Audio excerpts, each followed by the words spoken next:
सुर्ख बंदर। एक जंगल में एक बंदर होता है। एक दिन बंदर दरख्त पर छलांगे लगाता लगाता बहुत दूर चला जाता है। बंदर वहाँ पर कुछ घर देखता है। उन घरों के पास जाता है। वहाँ पर एक रंगसाज का घर होता है। उसके घर में बहुत सी बाल्टियों में रंग पड़े होते हैं। बंदर को वो रंग बहुत अच्छे लगते हैं।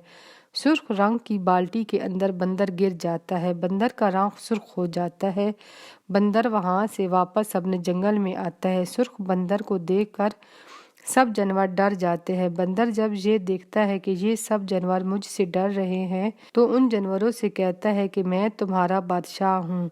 अब इस जंगल में मेरी हुकूमत चलेगी। अब तुम मुझे खाने की अच्छी अच्छी चीजें दोगे। अगर तुमने इस तरह से न किया तो मैं तुम सबको मार दूंगा। ये सुनकर सब जानवर डर जाते हैं। अब सुर्ख बंदर सबका बादशाह बन जाता है। अब हर रोज बंदर मजे मजे के खाने खाता और जानवरों को डरा कर रखता और खुश होता। जंगल में अब हर वक्त सब जानवर सुर्ख बंदर से डरते रहते और परेशान होते। एक दिन बहुत तेज बारिश आती है। सारा दिन रात बारिश रहती है। बंदर का सारा सुर्ख रंग उतर जाता है। बंदर पहले की तरह हो जाता है। बंदर खामोशी से दूसरे बंदरों में शामिल हो जाता है। सब जानवर सुर्ख बंदर को ढूंढते हैं और किसी को सुर्ख बंदर नहीं मिलता और सब जानवर खुश हो जाते हैं कि शुक्र है कि उस बला से जान छूटी।